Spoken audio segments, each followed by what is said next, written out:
그리스도의 풍성하신 은혜와 사랑이 늘 함께 하시기를 바랍니다. 오늘 이 아침에는 마태복음 제5장 38절로 48절까지의 말씀, 생명의 삶 큐티 1월 23일자 말씀입니다. 38절에서 48절까지의 말씀을 쭉 읽은 후에 전반적으로 말씀을 나누고자 합니다. 먼저 38절입니다. 또 눈은 눈으로 이는 이로 갚으라 하였다는 것을 너희가 들었으나 나는 너희에게 이르노니 악한 자를 대적하지 말라. 누구든지 내 오른편을 치거든 왼편도 돌려대며 또 너를 고발하여 속옷을 가지고자 하는 자에게 겉옷까지도 가지게 하며 또 누구든지 너로 억지로 오리를 가게 하거든 그 사람과 심리를 동행하고 네게 구하는 자에게 네게 구하는 자에게 주며 네게 꾸고자 하는 자에게 거절하지 말라. 또 내 이웃을 사랑하고 내 원수를 미워하라 하였다는 것을 너희가 들었으나 나는 너희에게 이르노니 너희 원수를 사랑하며 너희를 박해하는 자를 위하여 기도하라. 이같이 한즉 하늘에 계신 너희 아버지의 아들이 되리니 이는 하나님이 그 해를 악인과 선인에게 비춰주며 비를 의로운 자와 불의한 자에게 내려주심이라. 너희가 너희를 사랑하는 자를 사랑하면 무슨 상이 있으리요? 세리도 이같이 아니하느냐? 또 너희가 너희 형제에게만 무난하면 남보다 더하는 것이 무엇이냐? 이방인들도 이같이 하느니라. 그러므로 하늘에 계신 너희 아버지의 온전하심과 같이 너희도 온전하라. 이 마태복음 5장 38절에서 48절까지의 말씀 보면 왼편을 오른뺨을 막가든 왼편도 돌려대며 그랬습니다. 그리고 40절에는 또 속옷을 가지고 가고자 하는 자에게 겉옷까지도 가지고 가게 하라 그랬고 41절에 억지로 오리를 가게 하거든 그 사람과 심리를 동행하라 이런 말씀이 나옵니다. 이것을 예수님 당시에 그 이야기로 사회적인 그런 설명을 하는 이들이 최근에 많이 나오고 있습니다. 굉장히 유명해진 분인데 그분이 이런 얘기를 하셨어요.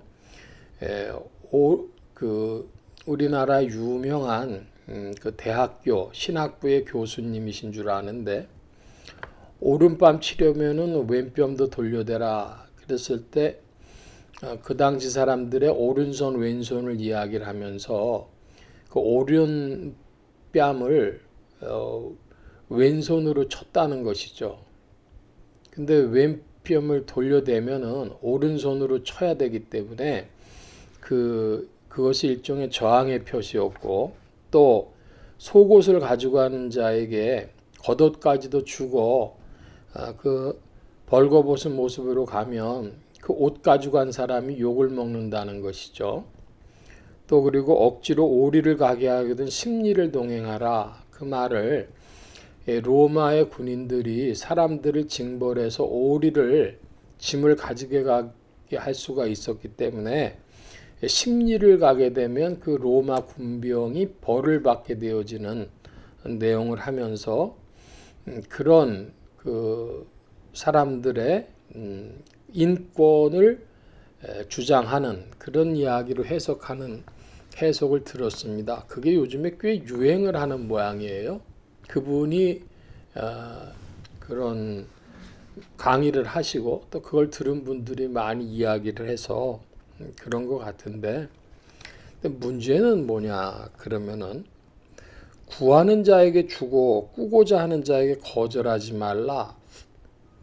이거는 굳이 권력관계라든지 상하관계 혹은 로마 군인의 특권에 속한 이야기는 아닌 수 있는 범용적인 굉장히 보편적인 이야기를 적용할 수 있기 때문에 여기에 좀 문제가 있고 또 하나는 뭐냐면 이웃을 사랑하고 원수를 미워하라 그랬지만은 주님께서는 원수를 사랑하고 박해하는 자를 위해 기도하라는 말씀을 하셨습니다. 그래서 이제 5절 말씀에 보면 이와 같이 한즉 하늘에 계신 너희 아버지의 아들이 되리니 이는 하나님이 그 해를 악인과 선인에게 비추시며 비를 의로운 자와 불의한 자에게 내어주심이라 그랬습니다. 이 말씀을 전체로 해석한다면 뭐냐면 자아의 죽음이다. 저는 그렇게 해석하고 싶습니다. 자아의 죽음, 선과 악에 대한 분별이 사라진 자아의 죽음이죠. 그러면 모든 처분을 그 원수든 혹은 이웃이든 그 사람들의 처분에 그냥 맡기는 겁니다. 그러면 이것은 첫째로는 자기 자아의 죽음이 되어지고 내면에 있어서, 두 번째로는 자기의 육체적 죽음까지도 초래할 수가 있는 문제가 됩니다. 이 굉장히 지금 큰 말씀을 주님이 주셨는데, 주님이 하시는 그 말씀을 보면 46절에 혹은 47절에 사랑하는 자를 사랑하면 무슨 상이 있겠느냐, 세리도 그렇지 않느냐, 형제에게만 무난하면은 이방인들도 그같지 않느냐, 그러시면서 하시는 말씀이 하나님이 태양을 악인과 선인에게 비춰주시고 비를 의로운 자와 불의한 자에게 내어주시기 때문에 그 선한 자, 악한 자, 이런 거 분별하지 말라 하시는 것이죠.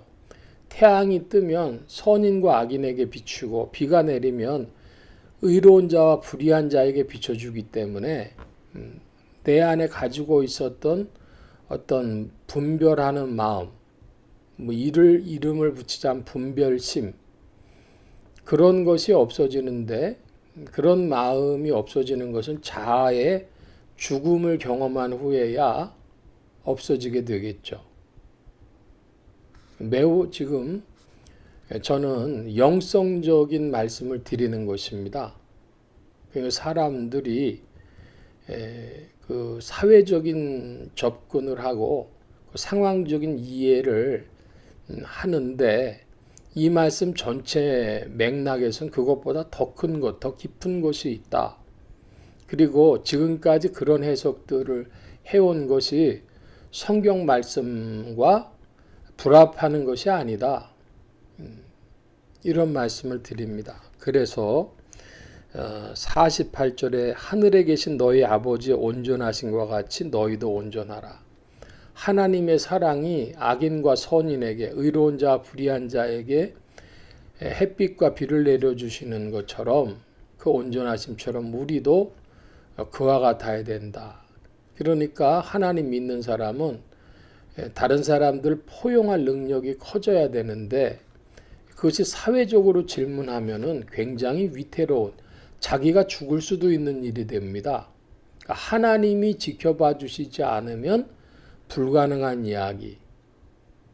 하나님이 오늘도 역사하신다는 믿음 있는 사람, 그런 사람에게 이 말씀이 적용되어지겠죠.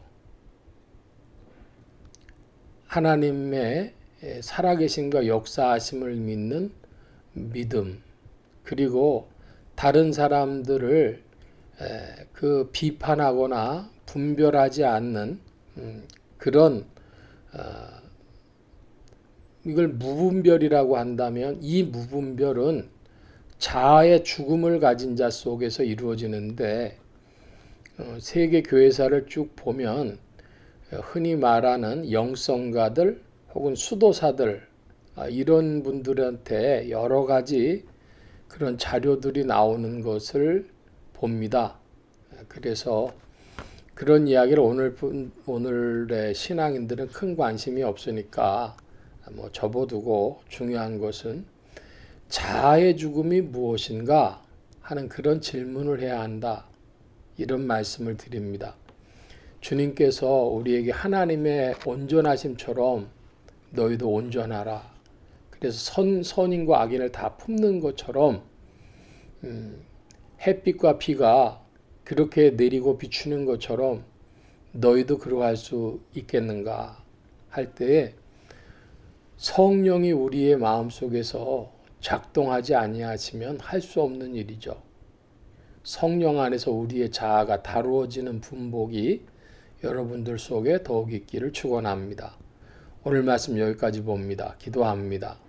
만복의 근원 되신 주님, 우리의 작은 자아가 죽고 그리스도 예수 안에서 살아나게 하실 때 성령께서 옛사람의 죽음을 맛보도록 이끄시고 새 사람의 기쁨과 즐거움으로 채우시며 주 안에서 전진케 하여 주옵소서. 성령의 도우심을 간절히 구하며 의지하올 때에 예수 그리스도의 이름으로 기도하옵나이다.